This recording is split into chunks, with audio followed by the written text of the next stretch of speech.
Hola, ¿cómo están? En esta cápsula, el objetivo es conocer la diversidad de formas de gobernanza que existen y que coexisten para gestionar los recursos naturales.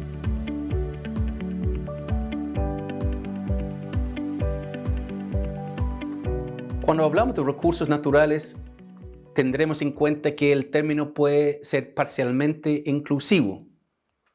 Lo más importante es saber que hay recursos naturales renovables y no renovables.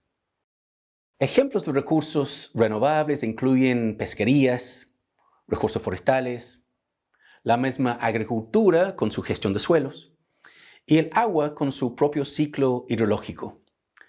Los no renovables son principalmente minerales, por ejemplo, hidrocarburos, como el petróleo, el gas, o metales extraídos, como el caso del cobre, el molibdeno o el litio. Las características de estas dos categorías de recursos indican que se deben gestionar en distintas formas. Las preguntas que surgen con la gestión de un recurso no renovable se tratan de la tasa de extracción en relación con precios y con estrategias en otros puntos de extracción. Y siempre está la preocupación que este recurso en específico puede ser reemplazado por otro. Como el caso del salitre, con el salitre sintético en los años 20 y su gran impacto en la economía chilena. Otro caso, en pleno siglo XXI, ha sido el colapso del experimento de la industria carbón. Por dos razones: la escasez del recurso mismo y por su crecimiento reemplazo, fruto de los esfuerzos para la carbono neutralidad frente al cambio climático. Para un recurso renovable, la base de la discusión de la tragedia de los comunes de Hardin y los regímenes de propiedad comunal de Ostrom se busca un equilibrio entre el uso y su reproducción. Este equilibrio no es fijo, debido a un cambio en el tiempo, clima o una peste, por ejemplo, que significa que el rendimiento máximo sustentable, lo que se puede cosechar sin afectar la capacidad del recurso para reproducirse, es variable según los cambios en las condiciones. Esta incertidumbre para llevar a la sobreexplotación cuando la cosecha excede la capacidad del recurso de renovarse. En muchos casos, el exceso de pesca ha llevado al colapso de los recursos marinos. Por ejemplo, la degradación de la anchoveta en Perú en los años 70 y en Canadá con el bacalao a inicios de los años 90. A pesar de las diferencias en las características de los recursos no renovables y renovables, no existe un único régimen de gobernanza que sea ideal para cada uno o para un recurso en particular. La historia de la humanidad demuestra que existen muchas formas de gestionar un recurso, ya sea con regímenes comunales, estatales públicos, privados o híbridos. A pesar de esta diversidad, con el auge del capitalismo como sistema de acumulación, de la mano con la revolución industrial en el siglo XVIII, ha primado un modelo de gobernanza de los recursos basado en la propiedad privada. Sin embargo, no hay que buscar mucho para darse cuenta que hay un gran número de empresas públicas que administran recursos con las utilidades dirigidas directamente al gasto público. Codelco es el modelo chileno en este sentido. Las más grandes a nivel mundial son la Corporación de Petróleo Nacional de China y la empresa de energía francesa EDF. Es distinto en Bolivia, que ofrece el otro lado de la moneda de la gestión de recursos, con sus múltiples cooperativas en la minería. Esta historia del cooperativismo contrasta con la concentración en manos de empresas estatales o privadas. El cooperativismo puede funcionar en la gestión de recursos renovables o no renovables. En muchos casos hay concesiones o derechos de extracción de propiedad comunal. Un ejemplo de una gestión comunal de una concesión puede ser una agrupación de algueros operando en una playa en la costa chilena, por ejemplo.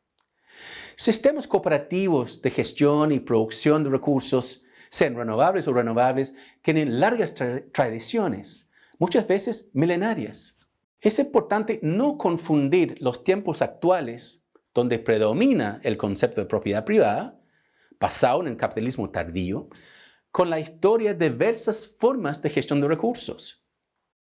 En este sentido, es relevante destacar la administración de recursos por comunidades o individuos en comunidades, donde había la necesidad de aportar a la comunidad o reconocer su lugar como parte de una organización mayor, o por razones de sobrevivencia, relaciones de parentesco o tradiciones culturales.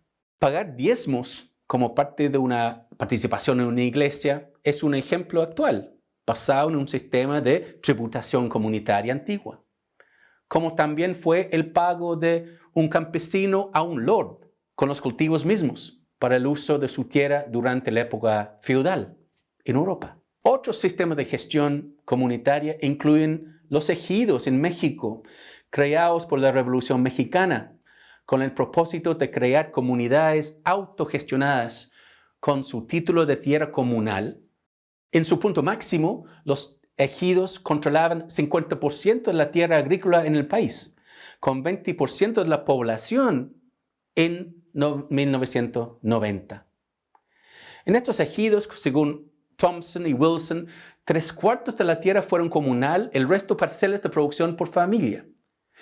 En 1992, la Constitución fue cambiada para reformar el sistema de ejidos, facilitando una mayor participación privada en la producción rural. Durante el siglo XX, en China, en la Unión Soviética, había muchas comunidades colectivas vinculadas a la producción y consumo comunitario, en agricultura en particular. Esto no solo era asunto de los países comunistas, también existen los kibbutz en Israel, un modelo de comunitarismo para la producción de alimentos en la mayoría de los casos. En un kibbutz hay residencias privadas de las familias, pero la propiedad en el kibbutz está basada en sistemas de alimentación y trabajo que siguen en una lógica comunal. Similar a los kibbutz son sistemas comunitarios en otros países, como las comunidades Amish y los menonitas en los Estados Unidos. Longhofer documenta que los menonitas en Rusia durante el siglo XIX dependían de la propiedad comunal. Ostrom documenta otros ejemplos más recientes de comunes, como pastizales en Suiza y Japón, riego en España y Filipinas, y pesca en Turquía y Sri Lanka. Estos ejemplos recientes demuestran la larga tradición de diversos sistemas de propiedad. Cuando consideramos el rol de las empresas privadas hoy en día en la minería en Chile, como la australiana BHP Billiton o Antofagasta Minerals, en la actividad forestal con Arauco y CMPC, o en la pesca con Corpesca, no debemos perder de vista la larga historia de propiedad estatal en la gestión de recursos, y en particular la tradición milenaria de comunitarismo, colectivismo y cooperativismo. Por lo mismo, no debemos esperar que los sistemas de gestión de recursos de hoy serían los mismos en los siglos venideros. Probablemente surgirán y resurgirán nuevas configuraciones de gobernanza, vinculando tradiciones y nuevas formas de organizar individuos y comunidades para una gestión más sustentable de los recursos del planeta. En esta cápsula aprendimos que existen diversas formas de organización para la gobernanza de los comunes. Algunas milenarias, otras más recientes, dependen, entre otras cosas, del tipo de recursos a gestionar, renovables o no renovables. Les dejamos con las siguientes preguntas para reflexionar. ¿Qué ejemplos de gobernanza locales pueden provenir de tradiciones antiguas? ¿Qué ejemplo actual ha supuesto una forma nueva de gobernanza? Que esté muy bien.